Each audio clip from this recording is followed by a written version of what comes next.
Hallelujah! ಎಲ್ಲರಿಗೂ ಕೂಡ ಶುಭ ಮುಂಜಾನೆ ದೇವಜನರೇ. ಈ ದಿನದ ದೇವರ ವಾಕ್ಯವನ್ನ ನೋಡೋಣ. ಕೀರ್ತನೆಗಳು 34ನೇ ಅಧ್ಯಾಯದ 5ನೆಯ ವಾಕ್ಯ.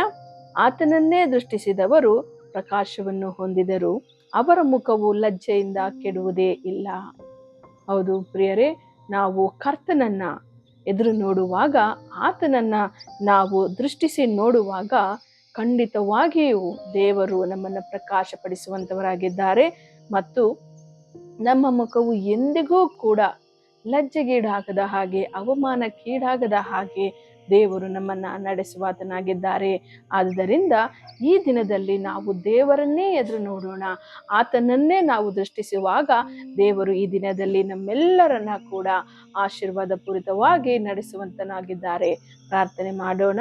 ಸ್ತೋತ್ರ ಸ್ವಾಮಿ, ಅಪ್ಪ, ನಿನ್ನ ವಾಕ್ಯವು ಹೇಳುವ ಹಾಗೆ ನಿನ್ನನ್ನೇ ನಾವು ದೃಷ್ಟಿಸೋರಾಗಿದ್ದೇವೆ ಏಸಪ್ಪ. ನಮ್ಮ ಮುಖವು ಕರ್ತನೆ ಲಜ್ಜೆಗೀಡಾಗದ ಹಾಗೆ, ವಿಶೇಷವಾಗಿ ಈ ಕಾರ್ಯಕ್ರಮವನ್ನ ನೋಡುತ್ತಿರುವಂತಹ ಪ್ರತಿಯೊಬ್ಬೊಬ್ಬರ ಜೀವಿತದಲ್ಲಿಯೂ ಕೂಡ ಯಾರೊಬ್ಬರು ಲಜ್ಜೆಗೀಡಾಗದ ಹಾಗೆ ಏಸಪ್ಪ, ಪ್ರತಿಯೊಬ್ಬೊಬ್ಬರಿಗೂ ಕರ್ತನೆ ನಿನ್ನ ಕೃಪೆಯನ್ನ ಕೊಟ್ಟು, ನಿನ್ನ ದಯೆಯನ್ನ ಕೊಟ್ಟು ಸ್ವಾಮಿ ನೀವು ನಡೆಸಬೇಕಾಗಿ ಈ ದಿನದಲ್ಲಿ ಅದ್ಭುತವಾಗಿ ಕರ್ತನೆ ಅವರು ನಡೆಯುವಂತೆ ನಿನ್ನ ಆಶೀರ್ವದಿಸು, ಬಲಪಡಿಸು. ಯೇಸು ಕ್ರಿಸ್ತನ ನಾಮದಲ್ಲಿ ಪ್ರಾರ್ಥಿಸಿ ಬೇಡಿ ಹೊಂದಿದ್ದೇನೆ ಕರ್ತನೆ, ಆಮೇನ್.